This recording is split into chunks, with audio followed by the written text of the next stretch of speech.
Thank you very much, Karoline.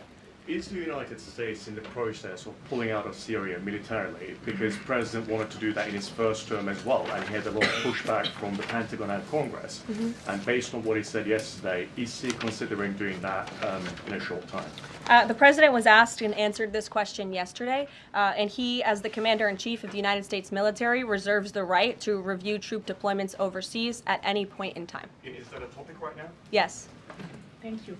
Two questions. So we now know that the staffing was not normal at the air traffic tower, and so with the government freezing the hiring of new federal workers and offering buyouts, are you not afraid that more incidents of different kind could happen with less staffing in different agencies? Well, the President is intent on ensuring that we are increasing staffing at these agencies, and that's why he signed a very strong executive order on his second day in office, immediately terminating DEI hiring practices at the FAA. He also, following the tragic crash, as you all know, in the Oval Office yesterday, signed a memorandum directing an immediate assessment of the FAA to ensure the federal government is maintaining the highest personnel and aviation safety standards.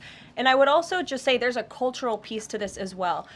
If you are an American who has spent many years studying aviation and you graduate from school and you're an air traffic controller based on skill and merit, and then you apply for a job and you're forced to fill out a biographical questionnaire asking you the color of your skin and asking you where you're from in details that aren't relevant at all to the job description, I think that deteriorates the morale of people in this industry. And if you talk to people in this industry, they'll tell you that. In fact, many of them filed a lawsuit against the FAA a couple of years ago under Joe Biden's administration because they were denied positions because of this DEI hiring practice that was putting identity politics over merit and skills. That's unacceptable. And I think just to put a fine point on this, because this is the third or fourth question I've answered on this subject, when you are flying on an airplane with your loved ones, which every one of us in this room has, do you pray that your plane lands safely and gets you to your destination, or do you pray that the pilot has a certain skin color? I think we all know the answer to that question, and as President Trump said yesterday, it's common sense. Rob Crilly.